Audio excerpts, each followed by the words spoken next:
Hello, everyone. It's Sunday night, and it has to be the APAT show. And we are back online after a sensational weekend last weekend at Dusk Till Dawn. Leigh, we have a very special guest in who had a very big weekend along with his teammates last weekend. How has your week been? And before that, why don't you tell us who we've got? Well, it's what a week. I mean, to think it was this time last week we were all in Nottingham. I'm trying to think roughly when in the night we kind of had got the whole thing kind of guaranteed as to what was going on. Now we did plan from Nottingham to do some sort of APAT show last Sunday. That was the plan. But do you know what? Then the shit got real with the poker because the APAT show team only went and did the business. And so tonight we have the skipper, Paul Haycock, to tell us all about it and reminisce on live. Champion is champion. Fantastic weekend it was too. Oh, well done, Paul. Well, listen, it's got to have been around this time, Leigh. I sense it was around this time, maybe a little bit earlier last Sunday night when, Simon Trumper put out the final call. This is it. We've done the maths. It's irrevocable now. The APAT show have won this thing. And, within 2 minutes, Paul was uncorking champagne on the floor of Dusk Till Dawn. Two of the guys who were still playing for the APAT show team left their tables to raise their glasses. And it was unfortunate. Natalie, a member of the successful team, she was traveling. She had to leave a little bit early. But Paul, wow, that was some pretty sparky captaining you did there, sir. I mean that was my main contribution to the whole thing. To be honest, I was caterer, cheerleader. My contribution to the actual total was zero. So, on the one hand, absolutely delighted, really pleased for the team, dead excited. On the other hand, feel like an absolute fraud. But it doesn't work like that, does it? I mean, on average, I think, am I right in saying, Leigh, on average, 3 players, possibly 4, but 3 players was what each team carried forward into day 2. Yeah, pretty much. So we started with 280 runners at the beginning of day 1. That was 35 teams of 8. We got down to actually bang on 100 at the end. And most of them were still queuing to get in. That was the that was the insane, wasn't it? So on average, it was pretty much three players per team on average that we had that came back for day 2. So there were 5 teams that came back with 5, of which the APAT show was one of them. So I mean, to get any more than 5 through, Paul, would have been pretty impressive. Although, to be fair, a couple of levels before the end, we had 7 in, didn't we? We were 40 minutes away from getting 7 of our 8 players through. Wow. Me and Pete Wigglesworth played 27 levels of day 1 between us and didn't score a point between us. Kind of a killer at the time, but it's funny. But yeah, we got 5 players through, and the cream rose to the top. That was absolutely fantastic. Bill Shepherd turned up for day 2. He played all of 90 seconds, and he took your point. Yeah, he did. Got a massive ovation as he left. To be honest, I don't think anybody quite celebrated their points quite as much as Bill did. I mean, I thought he was going to do a lap of honor around the club at one point. It was one more point that I got. Oh, it was absolutely fantastic. So our top 3, Leigh, the APAT show, won it reasonably comfortably in the end. I mean, obviously it's nervous for the teammates. A lot of them were coming up and looking at the spreadsheet, sort of, which was on the APAT table. I mean, obviously it was showing on the screens around the casino, but I think a lot of the serious discussion were held up there. And for a period of time, there were 5 teams in contention, but it quickly became clear that the APAT show would go on to win, but then there was some pretty stiff competition for silver bronze. Ultimately captured by Race for Jack under David Amos, who captured silver, and the Black Country Poker Club, of course, legends of the APAT scene for many years, held on to capture bronze from Yes Club and Froome. But a pretty competitive event throughout, I thought. Yeah, absolutely. I think it was. I mean, I'm trying to work out, Paul. Were we 2 tables out when it was nailed on, or was it 3? Yeah. We're just gone from 3 down to 2. Yeah, that's what I thought. So I mean, so that we were down to 16 players left before actually it was a done thing. I think what happened is probably from about 4 tables out, you had 3 players left in, and a couple of the others only had 2.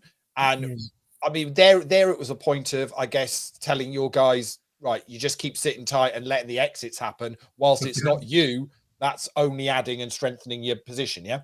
But that was the case right from the start. So we did our research, right? So the point structure is completely linear. So it's completely different to a normal MTT where you've got the ICM considerations of all the money being top loaded, in the top few positions. Here, obviously not the case. So it was always much more about getting as many of your players through, because then every exit you gain the number of points equal to the number of players you've still got in.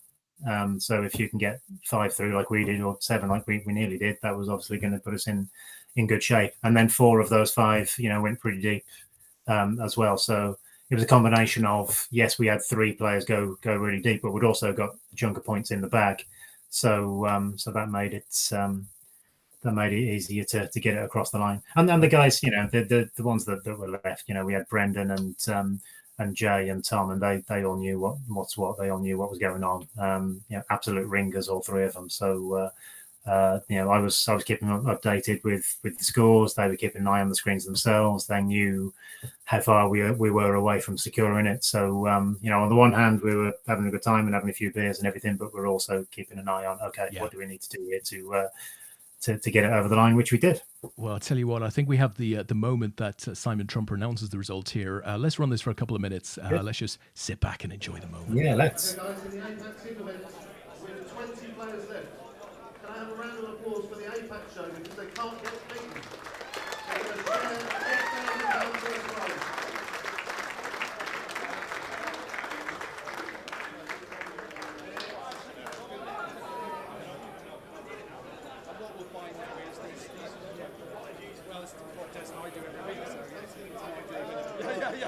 It's an ideal winner.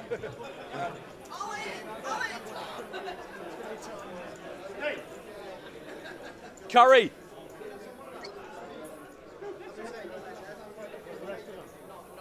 Hey guys, come on over. Come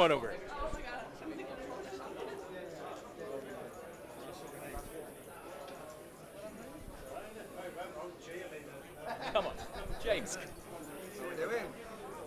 James Leigh here, member of the successful APAT show team here at Dusk Till Dawn. Come on in, Carrie. Come on in, Simon. Come on, guys. Come on. Carrie, come on. We're live. Come on. Oh, there's gonna be some tears. There's gonna be some. Well, listen, guys. So we got Simon Allen, James Leigh. Carrie will join. Here she comes. There's a lot of love here. How does it feel, guys? You've just captured the UK team championship. Brilliant. Fantastic. It feels great. I mean, I've been coming to this event for 7, 8, 9 years maybe, and this is the first time I've had a medal in it, so this feels absolutely great. Yeah. So how are we going to celebrate tonight, guys? Look at the man, the captain. Come on, captain. We've got Paul Haycock here, Peter Wigglesworth as well. Tom Bacon, still in the event, but he comes to join us here on the side. Here we go. So I'm conscious, guys, obviously there's still an individual event to play for here, so we're not going to distract you. Oh, look at that. Captain is, yay! There we go. There we go. From Dusk Till Dawn, a congratulating APAT show team. Well done, guys. Are you going to be back to defend next year? Yes, 100%. Yeah. Love to hear it. Okay, we'll let you go and start the celebration. And you, I am emotional because I'm really appreciate being on the team, and we're doing it for the APAT show, which is the best show on Facebook. Best show on Facebook, folks. You heard it here. And what these guys don't know is that they've got the next 8 weeks committed to now. We're going to have one of them on a week to talk about their experience. That's in the contract. Brilliant. Yeah. Okay, have fun, guys. Very well played from Leigh and I in particular. Natalie Bromley, of course, not here to enjoy the celebration. We're going to fill it anyway. Absolutely right. And hopefully there's glass for Leigh and I as well in that. We'll come back on that one. There you go, guys. So we have a result from Dusk Till Dawn. The APAT show win the UK team championship. There's still a ton to play for. There's silver and bronze medals in the team. Oh, there we go, guys. What a spectacular moment. Absolutely fantastic. Few things to pick out of that video, Des. Firstly, there's that weird moment halfway through where it looks like Tom's going down on you, but we won't talk. Hey, we had this side bet, right? Yeah, that was the other prize. So Kerry getting all emotional about it was just lovely. She was so happy to be there and so excited, and like everyone spent 2 days hearing how excited she was about it, right? So that was all lovely. Jay, you saw that Jay was on the phone straight away once we heard that we'd won it. That's because I'm sure he won't mind me telling everyone, but all of his winnings from that weekend were being donated to his partner's kid who's not well, needs an operation, and so there's a fund for that. And so absolutely made up for Jay and for everybody. Simon was there as well, so bless him, Simon, who so Simon was a late replacement for Jen, who couldn't make it, and he kind of we all wanted to do well, but he kind of had this. He didn't need to, but he had this kind of imposter syndrome thing where like he knew that he was sort of a late replacement, and he didn't run well, and he went out first, and he was sort of really down about that. And I was giving it all the sort of if one of us is still in, then we're all still in, all the rest of it. Not only did he stay for the whole of the rest of the day after he bust, he also came back on the Sunday to support the team for the whole thing. Yeah. Wasn't staying over, travelled over, for the second day as well.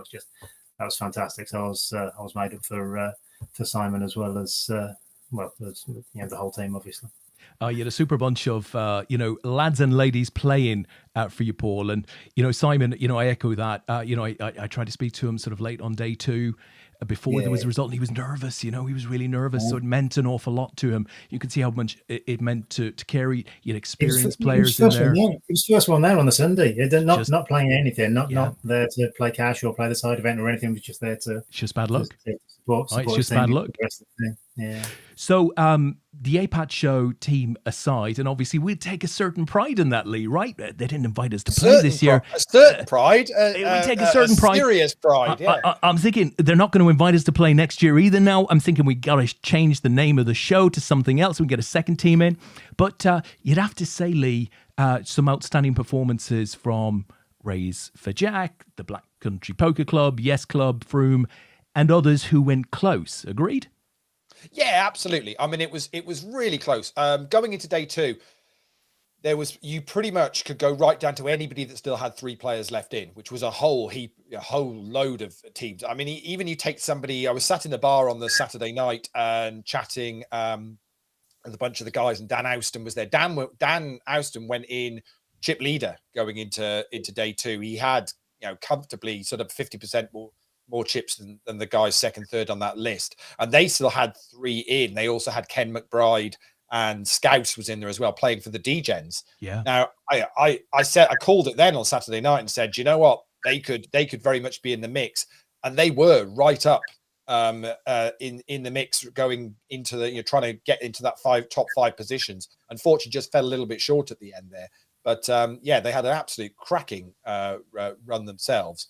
And of course, with those top 5 positions earning a bit of cash, there was lots to play for right up to the end of that before we even got to the final table where all the individual money was paid out as well. And again, what an amazing heads up we had there for that individual event as well with Adam Sharples and Wayne Parker, 2 absolute APAT legends who've been with APAT from right from the very beginning, both desperate to get their first individual gold. It was incredible to watch.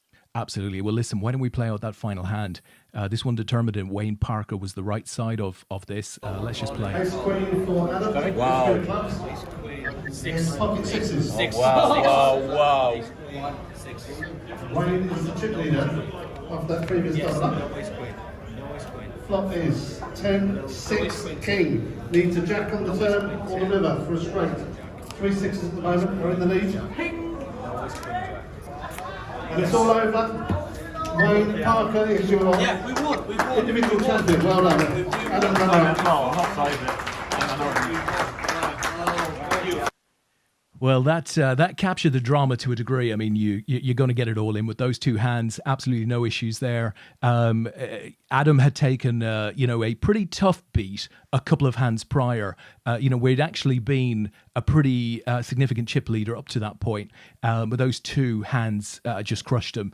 And of course, Wayne Parker is a guy who has more gold medals in this event, this UK Team Championship for different teams, etc., than almost any other player out there. So, an incredibly appropriate champion, as it were, and Wayne's first individual gold at APAT, having played for many, many years to try and get one. So, superb weekend for him, superb weekend for Adam Sharples, very, very deep run. And, I could tell just by, watching Adam play over that last half an hour plus, how much the title would have meant to him. I mean, he was playing very much with Jer Smith on his right shoulder. I think at one point he felt that, he just had to win this thing with Jer's memory in mind. So it meant a tremendous amount. I know he was very disappointed afterwards, but he bounced back with a lovely post on the forum or on the group the day after the event. So I thought two very, very worthy heads up finalists in that individual event. Yeah, no, definitely. It was, I mean, there was a lot of people that had Jer on their mind. It was great to see the Shea Jer team doing very well at the bar. If not necessarily in the poker, but there was lots of other teams that had had NFL on the back of their shirts and all that kind of thing. And I think hopefully, I'd like to think that the event did Jer proud.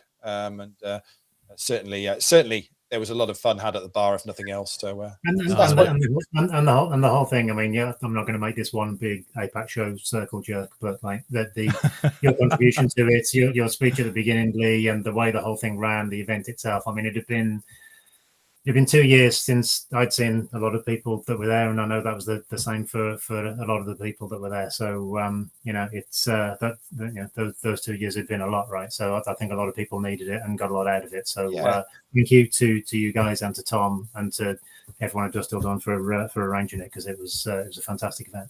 Cheers, mate. I mean, to be honest, I said this to both Tom and Des. I had certain worries about going back to an event. It's the most people I've been in a room with for 2 years, and you're never quite sure what's going to happen or how to take it. But it very, very quickly felt as if we'd not been away. And I think on the part, the vast majority of people looked after each other and it just made the most out of the weekend, enjoyed it, and Dust Till Dawn were phenomenal.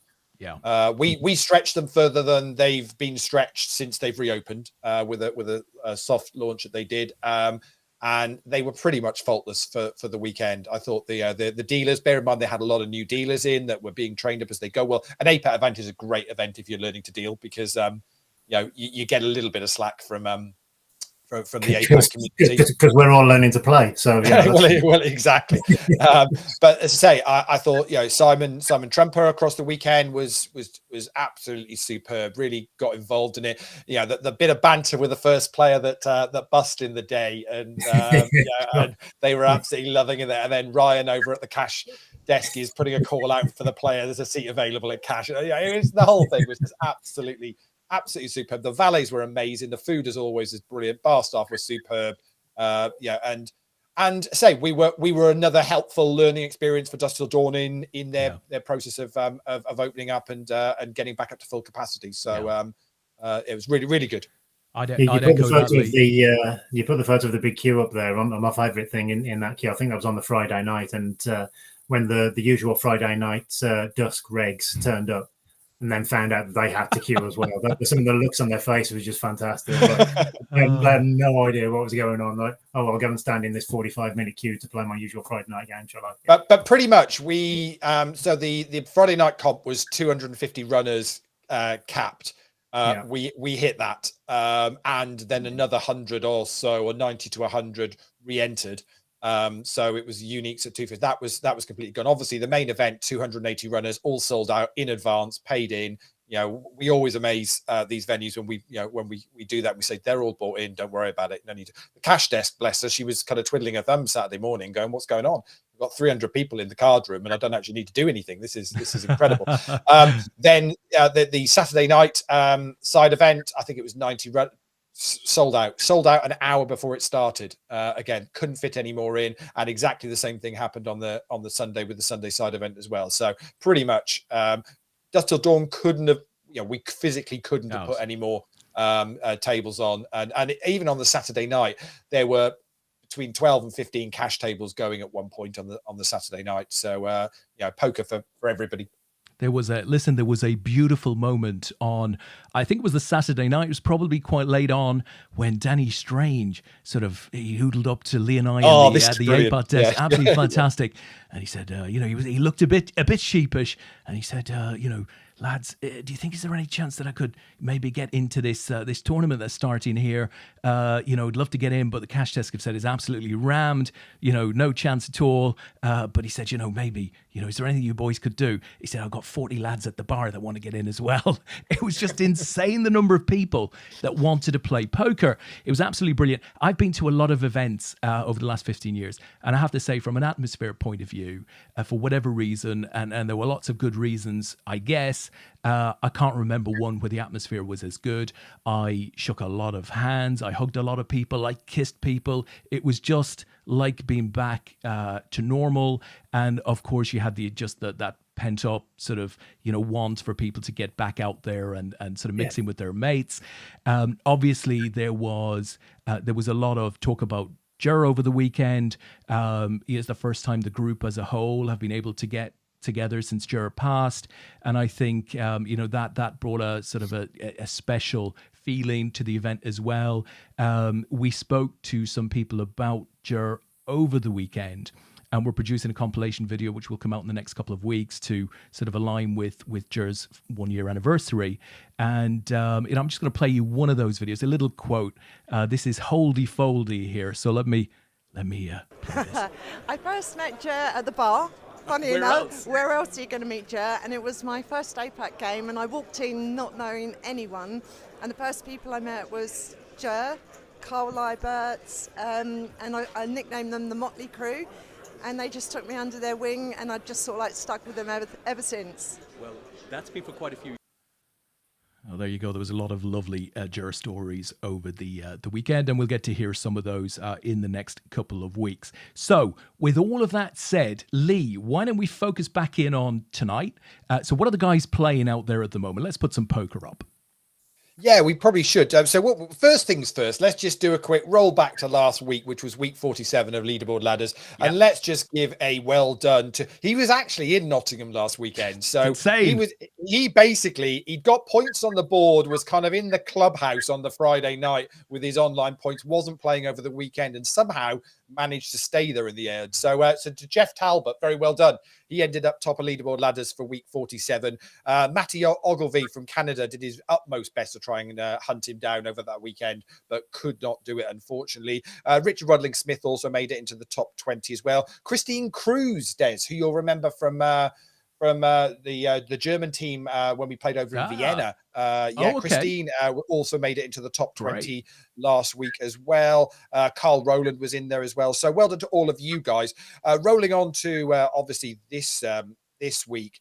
Top of the leaderboard at the moment going into where it's a bit of an Ilfracombe 1-2 at the moment. Yanni's number 1 and Tony's number 2. So we're back to a number of the usual suspects in the top 20 this week. Richard Rudling-Smith is there. Oliver Pennington's there. Carl Fletcher's there. GMAC is in there as well. No sign of Tony yet. So whether he makes a late run for it, we'll get to see. But anyway, on to tonight. So it's the usual final four on a Sunday night. It's the deep stack. Started at 5 o'clock. That had 92 runners in it. We smashed the guarantee, actually. 750 is the guarantee. We got 920 in that. Great. In the end. It paid top 15, and Carl Fletcher picked up the win, picking up $240 in that. Beat Benjamin Rode from Germany, heads up with Eric Eisen from Germany in third. Matty Ogilvie from Canada, fourth in that one. So he will add some points. In the main event, just got over the guarantee tonight in that. 90 runners in that. We're down to 6, and we've got those up on the screen at the moment. So Akin Bomel from Germany is currently chip leader. Davison Diaz from Brazil second. Oliver Schumacher in third. We've still got Anders Henriksen there. One Dylan Herbert of Welsh WCOAP fame is currently fifth in chips. And Ray Chan from Canada, who is a regular player APAT. So they're all looking to go for the $690 that are up top in that. PLO, that is down to 3 players at the moment. Robert Adams is currently chip leader in that. Got Eugenie Draxi-Corum from Germany, and Juventino Cantu from Mexico is the third one in that. And then finally, the 9 o'clock turbo knockout. $500 guarantee. I don't even know why we bother, because it's got $650 every single Sunday. This one absolutely smashes it. We've got 65 runners. We're down to 17. We're paying top 11. So we'll keep an eye on that. I see Mark Shepston's in there. Brendan is in there. Aaron Swansland's in there. Kelly Storen's in there. So plenty. Quite actually, there's 3 or 4 Irish in there, Des. So you might get an Irish win tonight in that one. Let's do it. We'll I'm still waiting. Well, Leigh, there is a bunch, and I mean a lot of people watching on tonight. I'm not going to name all of the names of the people that I can see on the stream, but there are some comments here. Brendan Byrne raises a glass and a fist and everything. Good to see you, Brendan. Triss is there. Good evening, all. Same back, Triss. Simon Allen waves. Good to see you, Simon. Eddie is there. Eddie was looking good last weekend. Also, Eddie Niascu, good evening, and the same back. The captain is there, Carl. Congratulations, the best team over the weekend. Well deserved to the APAT show team. Thank you, Carl. Bless you. Stuart Greenan says, fantastic weekend. Glad you had a good time, Stuart. Stuart. We should just mention Stuart, because Froome and the Yes Club, so 2 teams from the Southwest, finished 4th and 5th last weekend. Yeah, it was very tight. A great performance for those guys, and they've been very supportive of APAT for a good while now. Absolutely. I have to say, Stu, he weathers well, doesn't he? I mean, he hits it hard over the weekend. They all do. They're good lads. Asa McGrath, epic weekend it was. Evening all. Thanks, Asa. Simon says, I think my railing made up for my awful poker. And you know what? There's a serious point in there. It's so important. It really is. Again with this self-deprecating nonsense. We won as a team, let it go, and thank you. Amen. Amen, brother. But it is so important to be there and to be, just communication, information and stuff like that, support. Trish says, thank you guys for getting us up and running again. Went fantastically well, and now on to the next. We're all up for that. Glenn Wellings says, was a brilliant weekend. Enjoyed it fully as my first APAT event. Thanks to everyone. Crikey, guys, do you remember your first APAT event? That's going back a bit. Good luck, Glenn. Welcome to APAT. Rich Baker, it was like we'd never been away. Which was the best testimonial. Absolutely right, Rich. Good to see you there. P.S.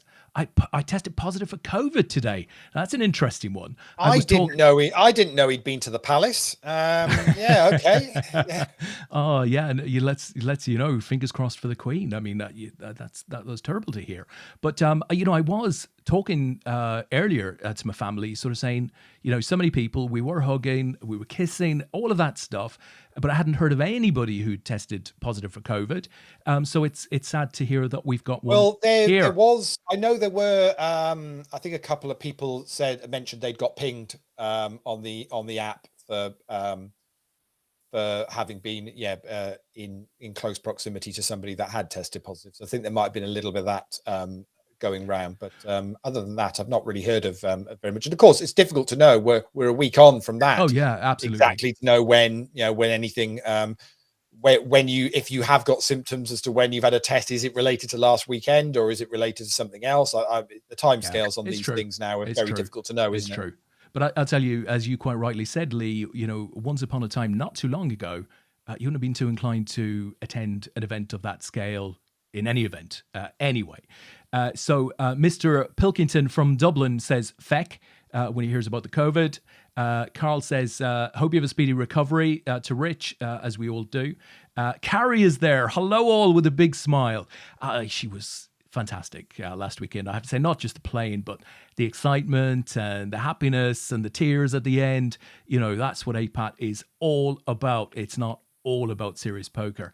Yeah, Stuart says epic for Southwest Poker. Hey, I hardly drank that weekend, lol. Yeah, I might have been talking about another Stuart from Froome. See if you can figure out who that one was. Carrie says, I did get a ping from the 13th of Feb. So Carrie did get a ping. The 13th, that was the Sunday. That was the Sunday, yeah. Okay.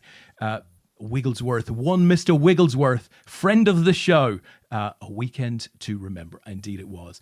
Drew from across the Atlantic. Drew, who plays the harp, as you know. Basically, hold on, where's he gone to? It's everything's just moved. Cure for COVID, a dozen harp. Why am I not surprised? Good to hear from you, Drew. Carrie says, I cashed in the deep stack tonight from the 110 sat. She's on a roll, guys. She's on a roll.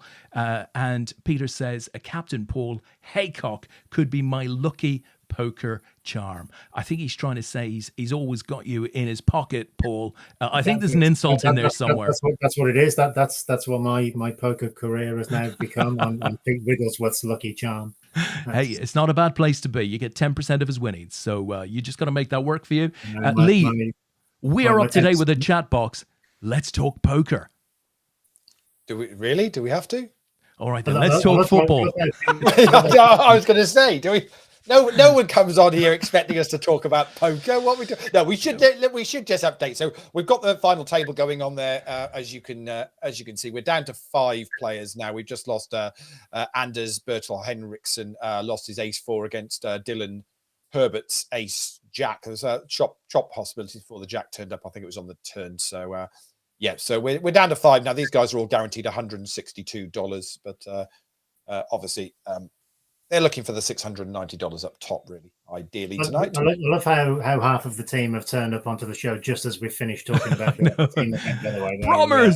Bromers is there.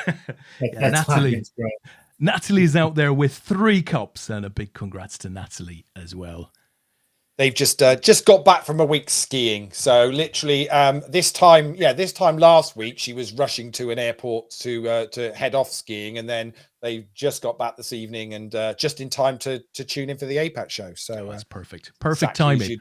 Exactly. You should want to. Although I think they had a little bit of sickness out in out on the slopes. So they didn't get as much skiing in as perhaps they would have liked. No, it's true. Kerry says she's wearing her APAT team shirt, but I hope she has noticed that I am representing as well, by the way. Well, it's confusing with the APAT show team because it's off for 8 days. You had a home and away kit, right? You wore a different kit on the Sunday to the Saturday. I mean, that was the best prepared team. This is how bloody confident we were. I said to Paul, "Shall I get us a day 1 and a day 2 shirt?" Yeah, we'll do that. When you know most of the team is going to get through to day 2, you need a day 2 shirt. Oh, it's fantastic. I love when Carrie put up on the forum on the Monday. She said something along the lines of, "Are the grey shirt pictures up?" Half of the other captains must have been going, "The what? Well, I thought they were in purple." What, there's grey as well? Well, what are these guys? You should have seen their training kit. Honestly, they've got training kit and everything as well. Yeah. There's the replica one, and then there's the casual one. Yeah, if you want one of those shirts, they're proper match day shirts. So they've got special fabric and stuff to help keep the moisture away from the body. If you want just the fan shirt, we can sell you a fan shirt if you want one of those. Yeah, that's it. The actual replica one is about about 250 now. At least, yeah. The guys will sign one for you if you want. It's not a problem at all. And that'll take it down to 150. Yeah, exactly. Yeah, but of course, the important thing is you guys get to defend the title next year, which is going to be absolutely super cool to get to do that. So that will be good. Yeah, so we've got our winners photo is in the grey shirts with the medals, but Natalie's not in that one, so that one doesn't count. So we'll stick with the purple one. Does that mean we've saved a medal, Leigh? Can that just go back into stock? No, it's being shipped to Bromley Towers. Natalie just wants to show it to Adam, doesn't she? Just want to hold that's it all. Up that's in all front of him. There it is. Look at that. Look at that. One of these little things, you mean? Oh, there we go. How sweet it is. It's the least deserved APAT medal of all time. No, but this is the point. It is. I mean, I have been in your exact same position in Manchester, where you're a captain of a side and don't get any points, and yeah, it's there's nothing, there's nothing you can do, because you play. I think you said it on day 2. It's you win as a team, lose as a team. It doesn't matter. It's at the end of the day, when a player busts from your team, you feel it as much, because that's what it's all about, really. Mm-hmm. I'll tell you, I had a really uncomfortable moment on I think it was the Sunday, Leigh. I was trying to do something a bit different with the camera. So I got up on the table. I was on my knees, and I had to sort of turn around. I was swirling around on my knees. Do you want me to? I'll pop this up just to show people. I mean, the players were very good. I said, look, guys, don't react. Okay, I know I'm in your face. You're only short, aren't you? So,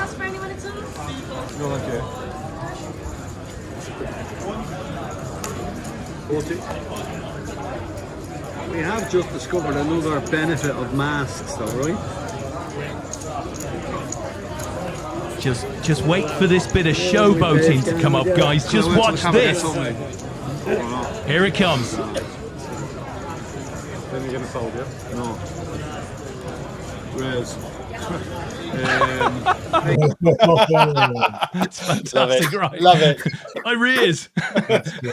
And then Brendan actually goes on to say, hold on, you just raised me. You held that for the camera, didn't you? You said, no. Could you imagine if we had one of those cameras on every take? And basically, it's like that bit in The Wheel now on a Saturday night with Michael McIntyre, where you have to give an answer when you get into the zone, and it's just like and basically, as the camera goes around, you have to action when the camera's on you. I fold, I raise, yeah. Do you know, Leigh? I think you might have come up with something there. Forget the shot clock. It's better than a shot clock, isn't it? You can only act when the camera's on you. Oh, it's hilarious. Yeah, I'm pretty sure he used 3 time bank cards just to be able to say raise it. Well worth it. How did you find the whole shot clock thing and the time cards? Shot clock was fine. I mean, it was a 3 p.m. start, right? So either you damage the structure or you get people to act quickly, and I would much rather the latter. So yeah, shot clock was fine. Time bank cards were fine. Structure was fine. It was all great. Your camera, by the way, there's pretty much bust Brian Yates on day 1. Did it really want my camera bust Brian Yates? Yes. Wow, there's a claim. Do tell. Because you came in and did a bit of a sweat with Scouse thing on our table. Oh, I did. Yeah, I did. Scouse had just bust someone, so we had more chips than he could see over. And you put the camera in front of him, and he auto raises next hand, because he does all the time. He literally said, like, I've got to play the first one, haven't I? I was like, all right, okay, here we go. Because there's a camera there, yeah. I looked down at aces, so I 3-bet him. Brian's looking at it thinking, hang on a minute. Scouse is always opening there. Paul's always 3-betting him in this spot. I think Brian had got I don't know, 70 bigs or something behind. He 4-bets me quite big. Scouse gets out of the way immediately. I tank. I think I maybe even used time bank to make sure he's going to get him in. Basically, we get them all in. Brian's got ace king, and he gets rid of 70 bigs with ace king all in pre. Because sorry, Brian. Sorry. Because it's with Scouse on your camera. Well, and basically, if Brian had made day 2, BCPC could well have gone on and won the whole thing. So I mean, you're to blame for that. What a motley crew that lot, isn't it? Honestly, a fine looking bunch, I have to say. Yeah, most definitely. It was lovely to see him there. And a picture of you in the top right corner, sort of putting the hex on all. That's hilarious. Ace King, though, that's a little bit loose, that, isn't it? Getting 70 bigs in with Ace King. What was he thinking? I'm not going to criticize a fellow player on the show. Are you happy with that play? In a team event with Ace King? Yeah, but you've got to. But again, he's not playing. Okay, he's got a premium hand, Des, but he's not. He's playing the players.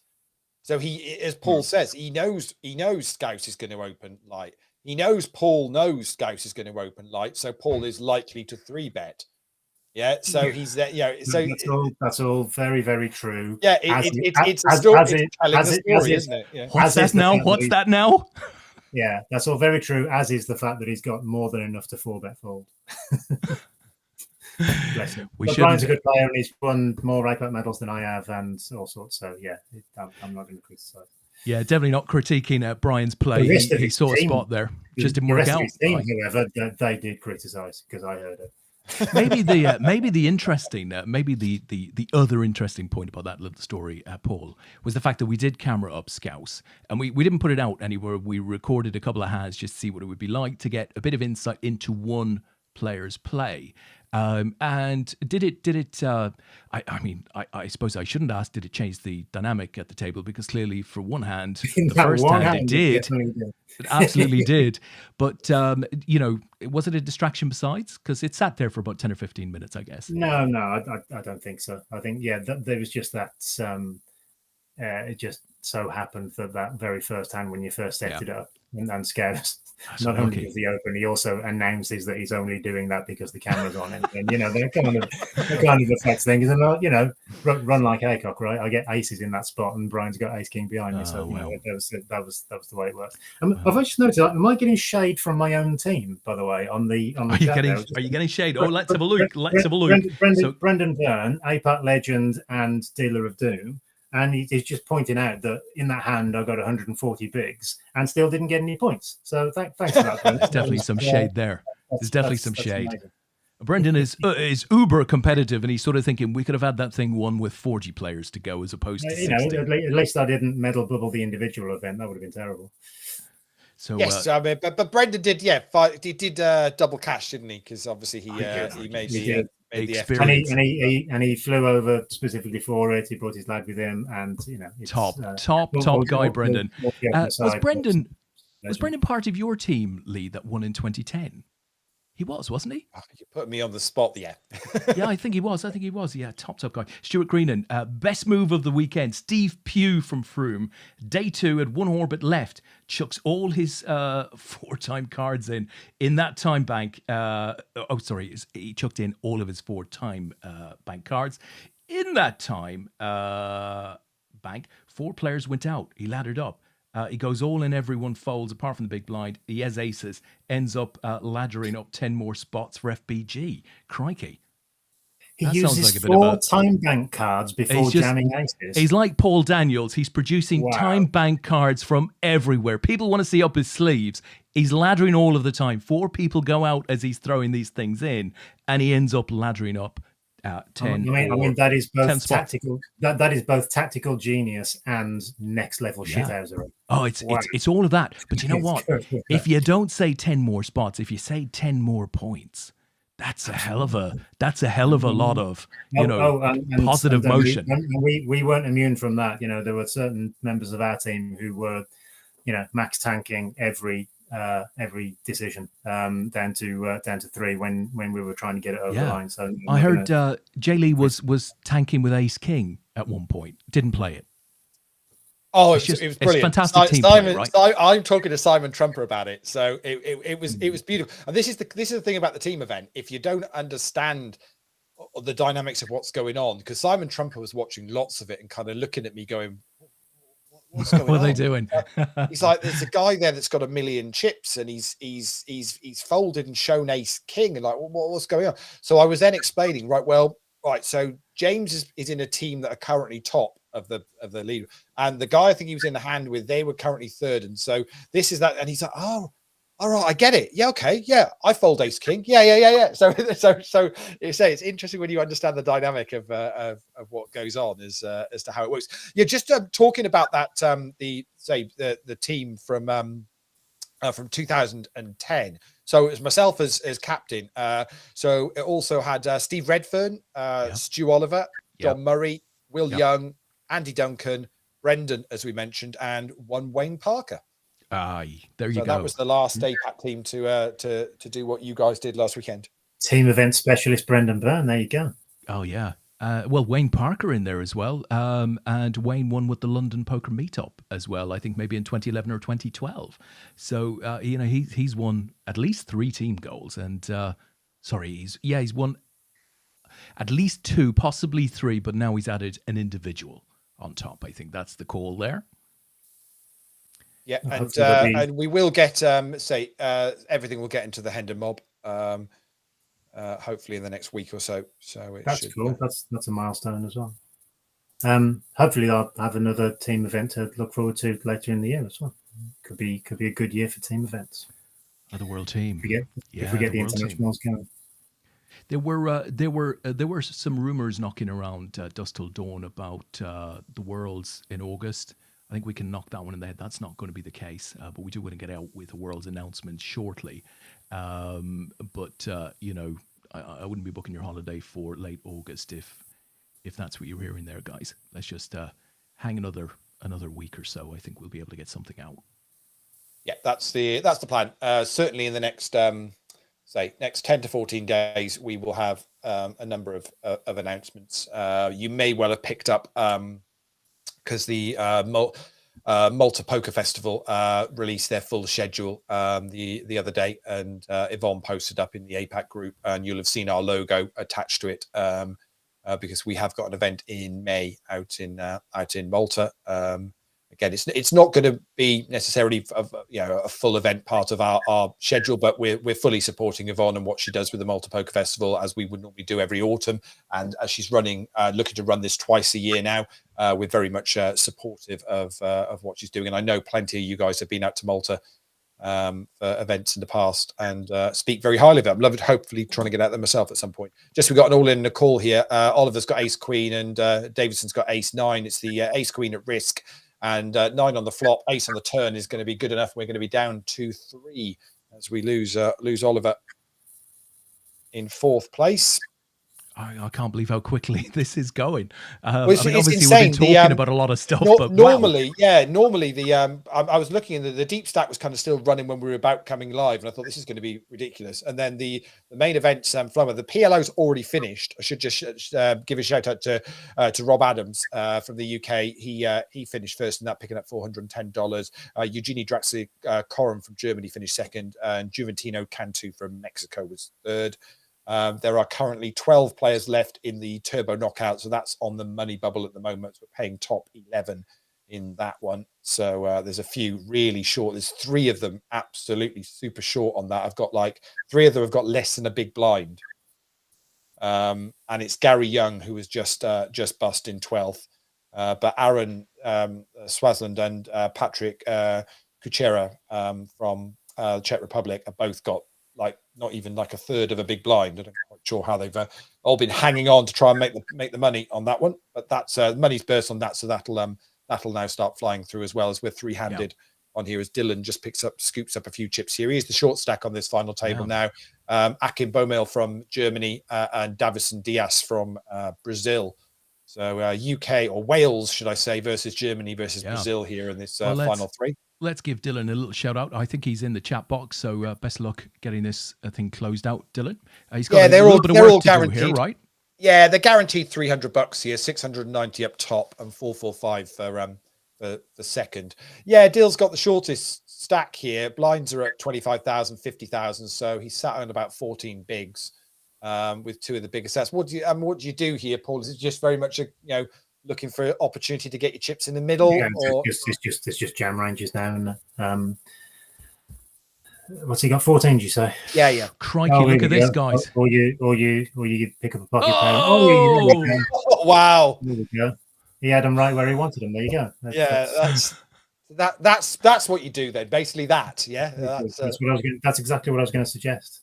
What you're looking to do is to get it in with 3s versus 4s. You get it in 3. Yeah, you get it in as a 2-outed dog and get there. That's what I tend to do. And that has now pretty much evened it up. They literally all have 1.4 million with blinds at 25,000, 50,000. So it's going to be a later night after all. Yeah. So they've all got about 28 bigs. So we very much now have a game on our hands here for these final 3.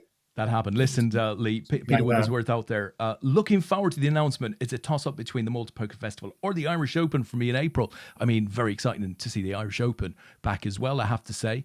And good luck with your choosing there. And don't forget with the Irish Open, we should just give a shout out to say there's satellites and everything running at the moment on Party Poker. So and obviously it's a Party Poker Live event. And so very much anyone that can support that, do go for it. I know there's a number of people that are fancying going out there to either play the main or some of the schedule's really good out there. So if you can get out there and support the event, please do. Yeah, absolutely. APAT UK team champion, one Mr. Tom Bacon is in the chat box. Any WCOAP online plans in the works? I guess we're going to have to wait for that one, Leigh.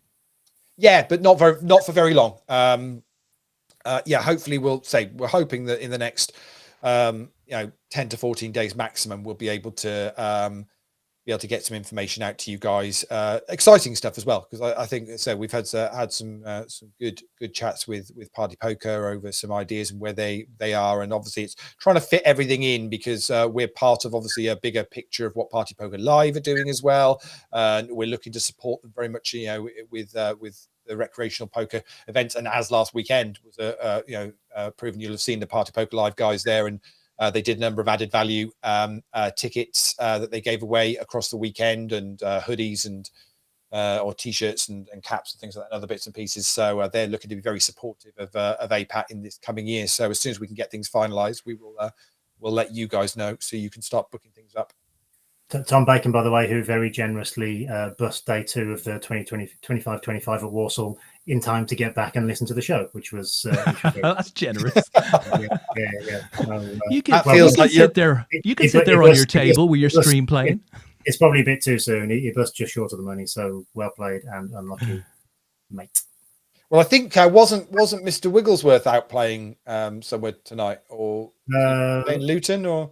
Yeah, I think he went to a random one-day casino night at Luton. Yeah, it does feel like people are out playing more pokers now.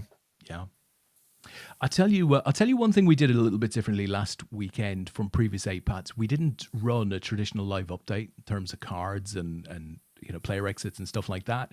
We did it slightly differently, much more video orientated. Now we can tighten that up. We can do more of it. It'd be really interesting to get your feedback, guys, as to whether video is the way to go, or you preferred the old traditional sort of live updates, which, to be honest, can be a little more labor intensive. And just looking at the numbers had declined over time. So just based on that data, we chose to go more video, and that is our thinking. But do let us know what you think. Yeah, I think the team event is obviously a little bit of a unique event, because very much we put a lot of time and effort into updating the scoreboard for those that are there, because obviously that's the critical thing for them to have a handle on where they are within the event. I think when it comes to a more natural individual event, then we'll have even more resource to be able to get some information out to people as to what's going on. But certainly my gut feeling is that I don't think we're going to be in a situation where we're going to be wanting to do kind of hand for hand analysis of final tables and things. I think there's better things we can do to kind of inform people of what's going on at an APAT event and make them feel part of it. So I think maybe more of the video stuff is it'll be the way to go. Yeah, I agree with that. I tell you, I've got to compliment DTD on their Wi-Fi and stuff like that, because that isn't always a given in casinos. But they gave us access to their media Wi-Fi. The quality was really good, which I know is a weird thing to be talking about on a It isn't a given. I remember back in the day we did an event. I won't say exactly where it was, but it was somewhere in Scotland, and there was no internet in the downstairs poker room, and the only way I could actually update would be to type updates on the forum, run upstairs on my laptop to pick up an internet connection to press send, and then run back down, and did that for the entire weekend. Yeah. That's true. Stuart is out there. Would it be nice to see final player positions where everyone finished, or maybe I missed that? Apart from that, was fine. Yeah, again. Yeah, we can now. If we haven't published that, well, I will get that listed out. That's not a problem. 9s versus 5s, and that is going to be the end of Dylan, unfortunately. Davison Diaz, I mean, Dylan managed to dodge it once with the underpair, not this time, and so we've got heads up. Davison Diaz from Brazil versus Akim Bomel from Germany, and it's a 3-1 chip lead for Davison here. So we'll see how this one plans. This could be over fairly quick, because Davison's been quite aggressive, certainly playing a lot of poker, but it certainly isn't going to be over for at least 5 minutes, that's for sure, as we are 5 to the hour, and the players are on a break. So I find myself giving those reassurances all the time. Indeed. Yeah, it is all good. So yeah, it's been a good week, Des. I'm quite happy. United back-to-back wins in football matches. This is unheard of. I don't know whether you caught any of the Leeds game today, but the conditions were absolutely atrocious. The second half, at one point, I thought they were going to call it off because the ball was just not rolling on the surface. It was incredible. It did seem a bit like that, Leigh. I ironically switched it on at about 55 minutes when it was 2-0 to United. So I looked at the score and went, I can't be arsed with this. And then Leeds scored. And, with the most random of goals. It was a bit random. I have to say it was a cross. It certainly wasn't a shot. And I looked away for a minute and I looked back and the commentators seemed to be suggesting that it was 2 apiece. And I'm thinking, how can that be? How can it be 2 apiece? They've literally just scored. 26 seconds after kicking off, they nicked the ball and went and scored a second one. Yeah, it's just unbelievable. But I didn't see the remainder of it. Obviously, at that point, I just was laughing so hard it just didn't seem to make sense for me to be sitting still. So I moved away to find that United won. I mean, they showed a bit of character to come back and win that. So I don't know. To be fair, it's another game that's now been probably 4 on the bounce, where actually stats wise, we've had way more chances, and it's just the first one we've actually taken a few more of them and got the win. I mean, previously, we comfortably should have really beaten the likes of Middlesbrough, Burnley, and Southampton. We had way more chances in those games, but couldn't put the game to bed, and that ultimately might well cost us towards the end of the season. Wolves are looking good, I tell you. Yeah, they could be the dark horses that could just seem to be putting results together. Well, it does look like we're going to get a bit of a battle for that 4th place. I mean, at one point, some weeks back, it sort of looked as if there were a lot of clubs who didn't want it. But now it looks like actually there are a lot of clubs that could potentially make that run for it. And quietly, there are only like about 15 games left, maybe even less for some clubs. So we're going to be at the business end pretty soon. But listen, before we talk about City and Liverpool, and I think we have to have a wee chat about that, Natalie has posted up in the chat box, and I just wanted to read this out. So a quick sign off from me before I retire back to my sick bed. And that's a massive shout out to our skipper. He put together an awesome team and then cultivated a really supportive network pre-event. It was a pleasure to play with these brothers and sisters. The mentoring, the jokes, the banter, the love, the tactics, it all combined to a really strong yet effortless assignment. We knew what we had to do. Haycock did that. He deserves more than anyone to be the winning captain. So much love, and I'm sure I speak for the whole team. Chapeau, skipper, chapeau. Well done. Oh, she's going to get me all emotional, bless her. Well done. Oh, it's nice to hear. It's nice to hear. Thank you, Natalie. Yeah, but she's clearly all not of those well. things. She's clearly not well, is she? I mean, she's running a fever. Clearly, she's running a fever. But it's true, though. There's, this thing of I went out first, or I didn't make it to day 2, or I didn't go into the points. Didn't go out first. Let's get that right. It's just balls. There's so much for people to do when they're not in the serious points on day 2, be it the mentoring, the support, the data, whatever it is. So lovely to hear some good words. Simon says, hope you're feeling better soon. Look out for snow photos in a week's time. So yeah, I have to say that holiday looked really nice. Gutted for both Adam and Natalie that they, got ill and had to spend time in a dark room. I think there was only one day that neither of them got out. I think they managed to get out most of the time, but good. Not great timing, obviously. I have to say, Paul, just for your info here, it wasn't all plain sailing in Nottingham, right? So you don't often get the chance to see what happens behind the scenes at an APAT event. We make it look as if things are going swimmingly, but that isn't always the case. Leigh's looking rather quizzical there. Just look at that look on his face, thinking, what the actual is... I've got a funny feeling the bits we were testing to video and he said, I'm deleting, he has deleted, is where we're going with Leigh's this. Leigh's thinking we've gone off script here. Right, we don't operate to a script, so I'm thinking he probably hasn't deleted some video that he told me he deleted. Yeah, that's where this was hilarious. Let me roll this for you. Take 43. We're day 94 at Dusk Till Dawn. Oh, blimey, we're still here. Tom's aging by the second, but we're still at Dusk Till Dawn, testing whether we can actually get the sound to work. Background noise hopefully shouldn't be too bad, and hopefully that's going to sound a lot better than all of the others. Wow! Fantastic. Gotta love it. Wow, you have got to love it. So you just go and pick that dummy up from about 10 yards from the road and give it back to you. There's a lot of paddling under the water that you just don't get to see at these things. And then I flick the switch and walk the room with a smile. I have to say, Leigh, I thought you did fantastic with a walk in the room with a smile and the info and talking to players. It was really, really good. Really enjoyed that. Oh dear, but I had a funny feeling you wouldn't have deleted it. Yeah, it was too good. It's golden. Still not quite as funny as that one where you'd been recording for a couple of minutes and then we realised that you were still in the shot there as well. That's still my favourite one. You're like, hang on, I'm on the screen. Why am I on the screen? Oh yes, doing a live stream here. Yeah. I've got some great ones. There's we did we got an all in. Is Akim going to call this? He's raised it up. I think he's got to. I don't know. We haven't got much behind there, have we? It's got to be thin though. And it's a wet board. He's probably drawing. Oh wow. Yeah, let it go. That's a big fold in that spot. Yeah, when we were first trialing live streaming, we did an event up in Newcastle, and Des was in charge of. He had only had one job, and that was to make sure he'd press the button so the all the audio was recording and everything else. And so we did about 20 minutes on the bubble, and it was good. It was really good. He's giving us the thumbs up across the room. This is sounding great. He's in his headphones. This is great. This is great. We got to the end, finished the bit we did. Went over and said, "No." He said, "That's good." Des, why is the red light not on?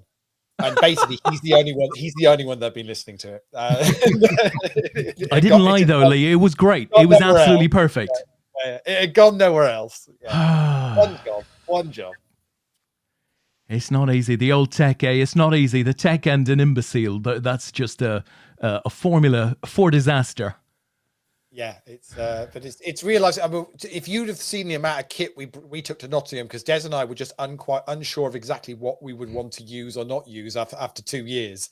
So we packed enough to probably do an outside broadcast of a World Cup or something. It was ridiculous. I have to say, Leigh, I've come back. I've unpacked it all in sort of bite-sized packages. I've got it all here, and I feel confident now that when we get to event number 2, we can't talk about that yet, but soon. Yeah.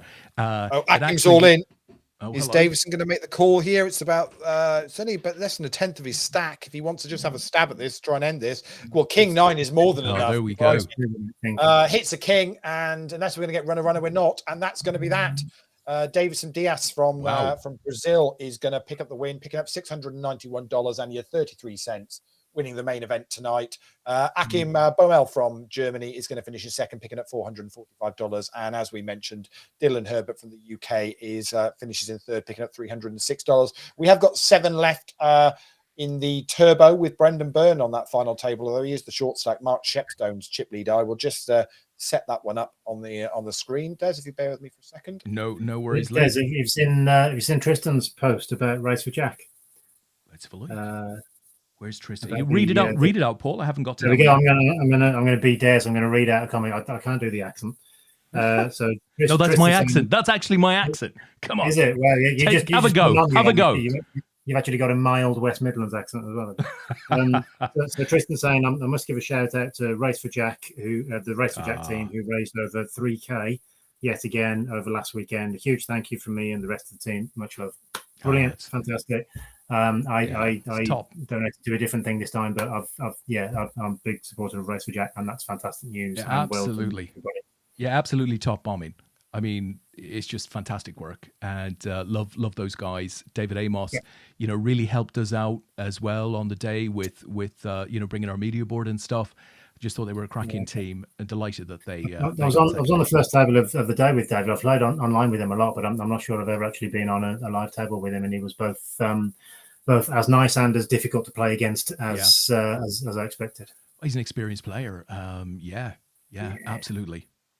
And again, managed them into second place beautifully. Again, they were on the rail, and I saw Tristan was on that rail, following the guys that were still in the tournament and working out what they needed to do. And and I know when they their medal photo, and obviously they all had a bottle of Corona in their hand as well for that as well. So it's, superb weekend from all of those guys.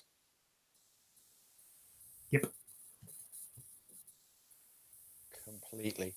So we're down to 7 in the final one of the week, which is the Turbo Knockout. Just Go on, Brendan. give you an idea. So Mark Shepston's chip leader in this one. So blinds are at 12.5, 25. The guys are all guaranteed just $15 at the moment, but there's $75 up top. But as we know with this thing, with the bounties, you can double, sometimes triple that amount of money if you've really got aggro on the table. Interestingly, if you look at the bounties already in play around that table, it's a very level final table. Normally you've got 1 or 2 people that have absolutely smashed the bounties in this tournament, but if you look, there's not a huge amount of difference between any of them there at all. Yeah, there's no one on less than 10 bigs, is there? Which No. is pretty good for the final. Yeah, so we'll see how this now plays out. So yeah, Des, you've got to be happy with the weekend's results. Man City somehow managing to lose to Tottenham, and you did the necessary. Yeah, everybody in our fantasy football league, which we're in a head-to-head league, is they were all going on about triple captaining Mo Salah this week because you're playing back-to-back home games, and I was playing the guy. I'm playing the guy who's top of the table at the moment. And I thought, I don't need to be wasting my triple captain this week. I've got this guy, and he's triple captain Mo Salah against me. He's also used an extra transfer against me. He's clearly worried about me. I'm just a mid-table guy. I mean, I am just a mid-table guy. I wasn't going to do this on there, but I am very angry at you. Why? Because I'm second in that league, and you're playing the guy at top, and you haven't triple captain Mo Salah like normal. Yeah, you're pissing about. Are you just not trying? I have got him beaten. Me? Paul, I have got him beaten. Don't worry about it. I have to say, I will be. What's the score at the moment? We've got midweek games to go. What's the score at the moment? Yeah, he's midweek games to go, and he's triple captain Mo. And Mo's, I got a ticket for Wednesday night at Anfield. Liverpool at home to Leeds. I mean, it's Mo's going to make hay. Stay out of this. I'm telling you, I'm on your side, Paul. I don't see what Wiltshire is playing at. I think Mo will do big things on Wednesday night. If you lose by 1 point this week, I am currently right. I'm about just quads better there, by the way. Just unnecessary quads. Detail. I'm currently 16 points ahead of him, Paul.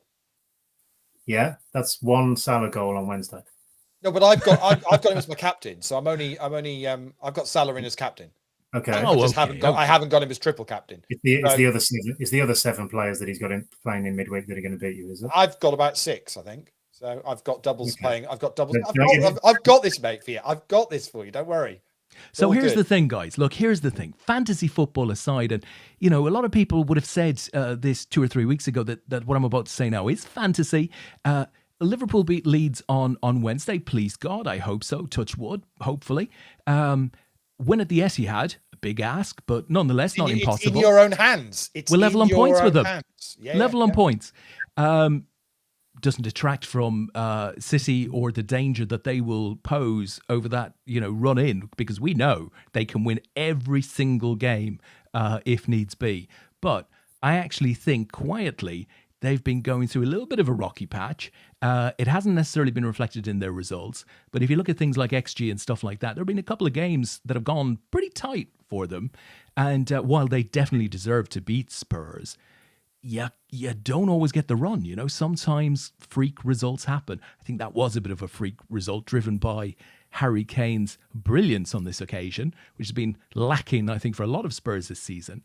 But they have somehow let Liverpool back into it, and Liverpool have just been going about their business. And by the way, I know no one cares about League Two or my team, but there's a story, there's a moral. Sorry, where now? There's a moral here for everyone, right? So my team, Warsaw, we lose 7 games in a row. We're relegation threatened to go out of the league altogether. We fire our manager. New guy comes in. We win twice in a row against the teams first and second. No. The moral of this story is, if you want success, don't appoint anyone with any association to Burnley. But you say that. Look at Burnley's results over the last couple of games. They've turned a bit of a corner, haven't they? Would you want to pick which 3 teams are going down from the Premier League this year? I mean, at the moment, I wouldn't want to call it. Tricky. I really wouldn't. It's tricky. Yeah, it's going to be interesting because I think potentially there's a title race on. Norwich, Watford, and Brentford. I'll make Natalie happy by saying Norwich, Watford, and Brentford. There's certainly a 2-horse race title race on here. Chelsea are probably going to be okay in the top 4, but there was a point not that long ago where you were really thinking maybe they're not. There certainly is going to be a race for 4th. There's going to be a race for the European positions, and you could probably pick 3 from 6, maybe, for getting relegated at the moment. It's as exciting a league as we've had for a while. Absolutely fantastic. I think the only thing that I could see happening to make the season even more exciting would be Big Sam gets appointed once more to lead England pre-Qatar. Let's do it, folks. I'm not getting a lot of love for that suggestion. It's not likely to happen, is it? Damn really? it. I'm Irish, obviously. I want to see it.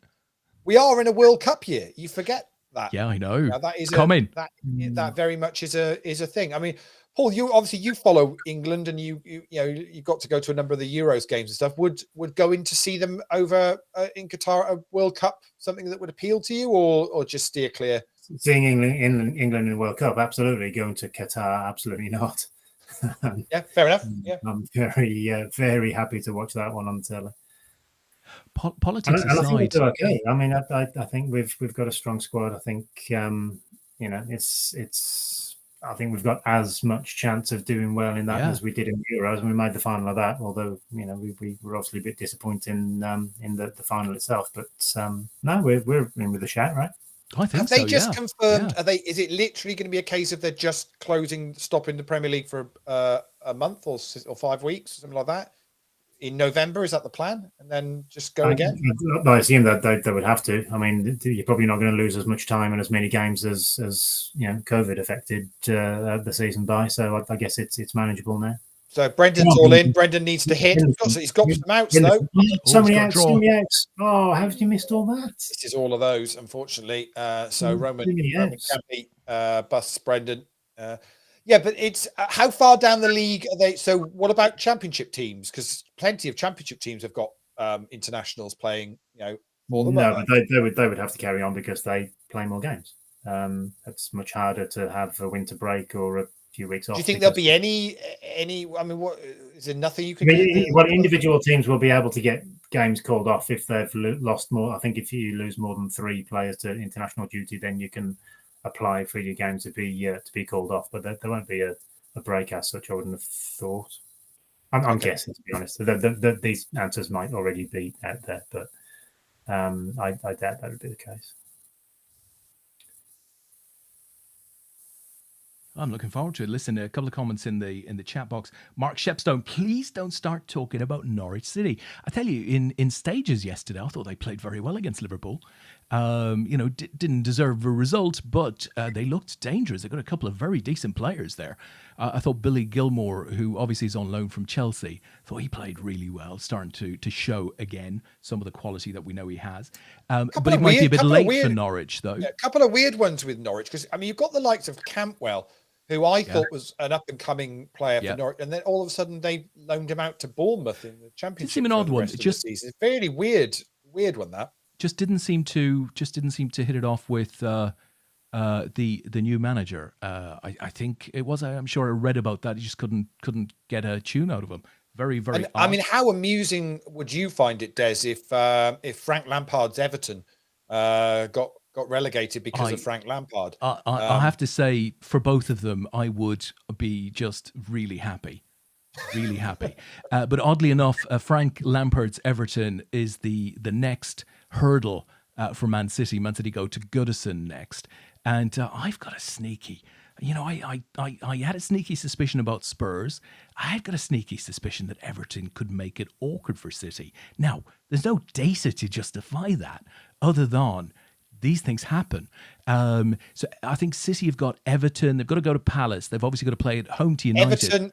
Everton at Saints on Saturday didn't have a shot on target in 90 minutes. But I think at half time, I think Saints had 9 shots on target to Everton's none, and were only 1-0 up.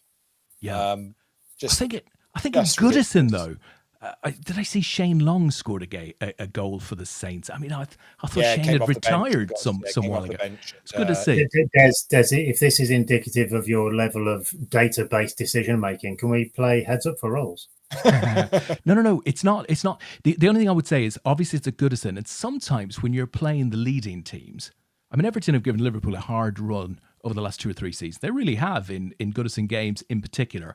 But I think you'll have Lampard, you'll have big, what's the guy's name? I want to say Don, but it's not Don. Duncan Big Ferguson. Big Dunk.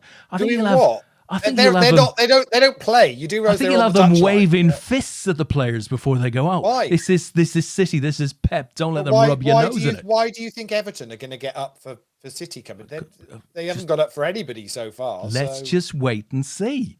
The irony here is, if Everton win, we win. Obviously, we beat Liverpool because City will drop points.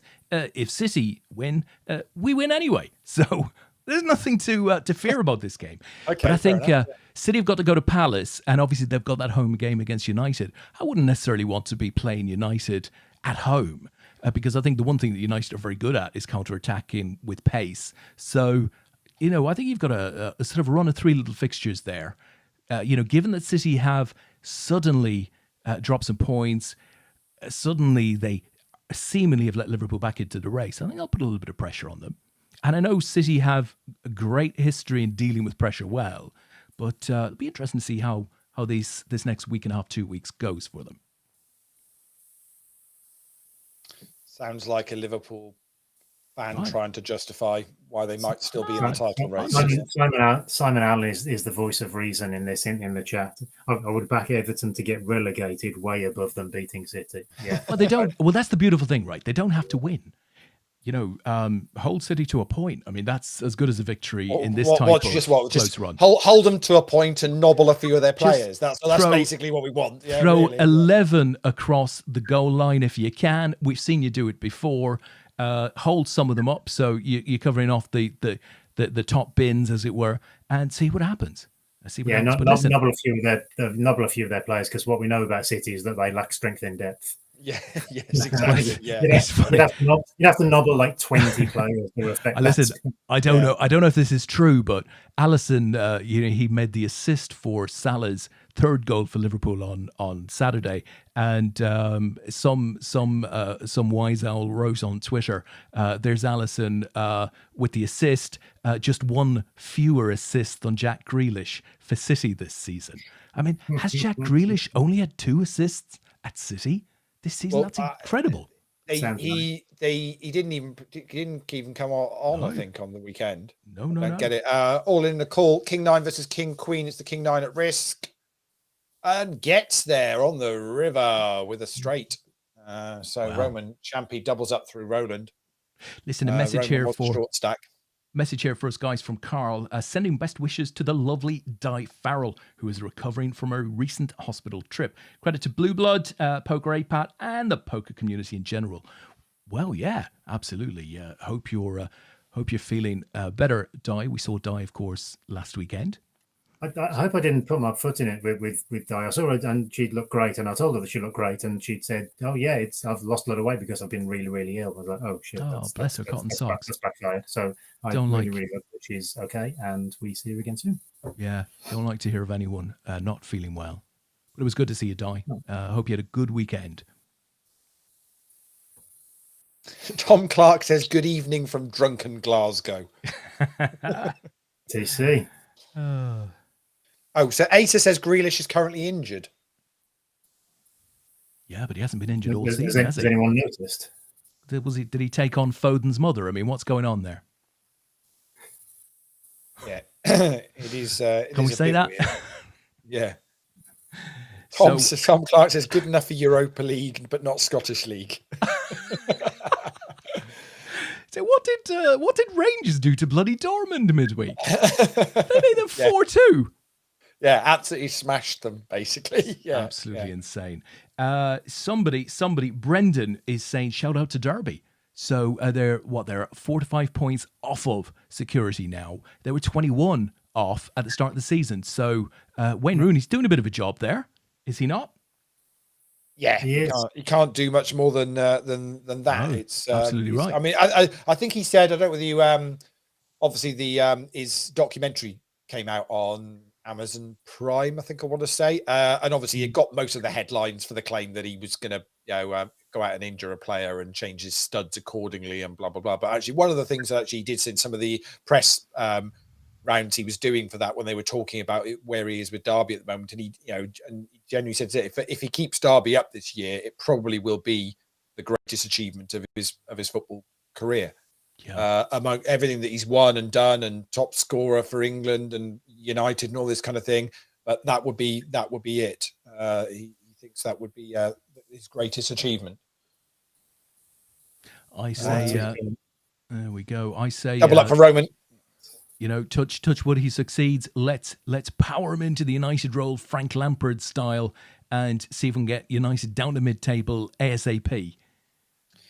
I don't think he's. I don't think he's going to take the United role. It's interesting, actually. You look at it. We talk about. I mean, we criticise Lampard, but to be honest, Steven Gerrard has hardly set the world alight at Villa since going there. Everyone talked big things, and they've signed a number of big players. And Coutinho came in, and all of this talk. But actually, they really are struggling to get any results at the moment. I'm not going to defend him. Let's see how long he keeps his seat for. Management is different. It's difficult. It's challenging. There's no guarantees that as a successful former player, you can walk into one of those jobs and be successful. It's a tough game. It's a huge relief to be able to go back to hating Villa again, because while Dean Smith was manager, who started both his playing career and managing career with Walsall, I've always liked Dean Smith, and so that felt very uncomfortable to me, wanting Smith to do well. Now that he's gone, fantastic. The ribbons are off. Hate Villa again. Tom, listen, Tom Bacon agrees with you guys. Wouldn't be surprised if City put 6 past Everton. As you guys think I'm like Tom in drunken Glasgow. Roman on a roll here. He's gone from short stack now to chip leader, and we are heads up. Roman against Roland. Tom was saying Lampard's teams always concede goals. Yeah, good enough for Europa League, but not the Scottish League. It is true. So unlucky to Mark Shepstone there, finishes third. I know Mark's in the chat, so good run from you there though, Mark. Yeah. Well done, Mark. Picked up about $60, I think, all in for an $11 buy-in. So nice.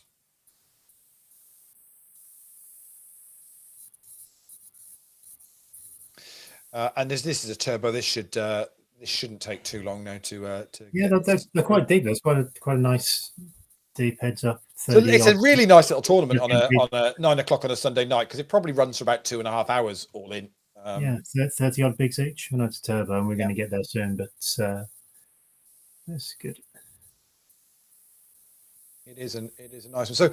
So Paul is pretty much going to be the first of hopefully a run of the players from the APAT show team on the show in the next few weeks. Once they can all sort dates out that they can get on. So hopefully either individually or together. Obviously, Paul came on individually because he didn't want to show any favoritism by coming on the show with any particular player. But if you had to have picked one of the players, Paul, I mean, who would you say played the best across the weekend? Well, that's a difficult question to pitch them. What kind of a stitch-up question is that? Everyone played equally well, because as a team we won, and that was all. Oh, that's super. Jen Mason, there's your answer. Yeah, I think wasn't that the answer in the team chat, wasn't it? Who was the better? Jen Mason. Definitely Jen Mason. Yeah, who stayed in the team chat even when it became apparent that she wouldn't be able to make it. So she was very much part of the. She's now in California. It's going to be a very awkward conversation next year, isn't it? But it's done. We're done with the. It's fantastic. We are done, and Romain Champy picks up the win there. And this is what I talk about the bounty. So both Romain and Roland picked up about $74 there in the end out of the prize pool. But from the bounties, Roland picked up $31. Romain picked up $121. That's really where makes all the difference on that final table. If you can get on a decent run to to bust a number of players as he did on that final table. So picks up a cool, just pretty much $200 for an $11 tournament for 2.5 hours on a Sunday night. Very Good very stuff nice indeed. You guys chat for a second. I will quickly update the leaderboard ladders, and I'll let you know who's what for the week. I think we know the answer anyway as to who's dropping out for Jen next year, because I've made it known in the team chat that I hate cats. Not a big fan of cats at all. And Tom, who won the last longer at the event, he decided he's going to donate the last longer winnings to a cat charity just to troll me. To which my response was, that's absolutely fine. Just let me know which team you're playing for next year. And of course, this all came from the Kurt Zuma shenanigans. So where it was originally. So I've got a newfound love for Chris Wood after he's been whispering meow in Zuma's ear at every corner in Burnley. And what the hell was going on there? Listen, Mark Shepstone says, thanks, guys. Enjoyed it. Carrie says, oi. We've gone all soprano. That's my New Jersey coming out. Hey, Carrie says, oi, rude. I think she's talking about you, Leigh. I think she's talking about you, putting El Capitano on the spot. Tom says, we're going back to football. Gutted when Gerrard left Rangers. Started well at Villa, but have had a few bad results recently. How long does a manager last in the EPL these days? That is a good question. Simon Allen, wouldn't be an awkward conversation at all. I'd happily bow out for Jen to come back in. Cut out your nonsense, Alan. What a good guy he is. I'll leave that to El Capitano. And Carrie says, no, Tom got us lots of points. So, whereas I didn't. So I'll be a non-playing captain next year and Who just knows? pick the other race. That's fine. Who knows? I think, and why wouldn't you do it this way? I think you got to go with the team that won the thing. You just have to, right? You got to go with the team that won the thing. Do you know why? Because they won the thing. Well, why do you hate Jen so much? I love Jen. Do you know what? I love Jen. I think we got to get Jen back on this APAT show, because the couple of times we spent together last year, crikey, over the last 18 months, we'd certainly some great shows with Jen, one of which we had awful technical problems in. It really got sort of destroyed, but it was a great show besides. It was, International Women's Day special, Jen, Natalie and Kerry all on the same show in a few weeks' time. That's the answer. Let's do it. To be honest, we could just let them run the show. We'll just Des and I'll just take the night off. We'll go off camera. Whether you're on the show or not, that's the way it'll pan out. Because to be honest, I'm quite happy with that. To be fair, I'll just cut my camera. That works for me. Detail. So let me give you an update where we are on the leaderboard ladders for the week. Well, Yanni and Tony got split in the end. The Ilfracombe Massive, somebody got in the middle of them. Carl Fletcher finishes second. Yanni tops the leaderboard. Wow. He's on step 3, so he's going to pick up 3 lots of $22 tickets. Super. Carl picks up 2 $5.50 tickets. Tony Ross, well, he's dropped down a step last week, but is going to be back up to step 5 next week. He picks up 2 $33 tickets. Alexandra Lavinenko from Belarus finishes 4th, and Richard Rulling-Smith finishes in 5th, so he's a step 5er, so he'll pick up 2 lots of $55 tickets. Also in the top 20 this week, Oliver Pennington, Juventino Cantu from Mexico, 4 cashes this week for Juventino. He's now up to step 4 for next week. Aaron Swaslin also made it into the top 20 as well. Glyn Wellings, 3 cashes this week for Glyn, so he started his journey. He will be on step 2 for next week. And Matty Ogilvie finishes in 19th, so Matty goes from step 3 up to step 4 next week with a couple of cashes this week. So well done to everybody. Leaderboard ladders, it is going to be week 49 starts tomorrow night. We'll do it all again. So get involved if you can. Fantastic. Thanks a bunch for that, Leigh. Big thank you to El Capitano, Paul Haycock, UK Amateur Team Poker Champion, I have to say, for joining us tonight. Absolute pleasure, Paul. I'm sure we're going to see you for future episodes. I would certainly hope so. Thanks to everyone for playing this week. We start the whole thing again tomorrow evening. Leigh and I will be back next Sunday night, hopefully with another guest from The APAT show team, Leigh, those guys won, and gals, they won the UK Team Poker Championship last weekend. I don't know if we mentioned that. So hopefully... we should have probably mentioned it by now, yeah. Yeah, just getting that out there. Hopefully we'll see another member of the successful team on the show next week. We will soon find out. Have a great week. There he goes. He shows off his medal. Look at that. Look at the shine on that, Leigh. That's magnificent. Have a great week between now and then. Leigh and I back next Sunday night. And until then, we will bid you adieu. Night-night, guys.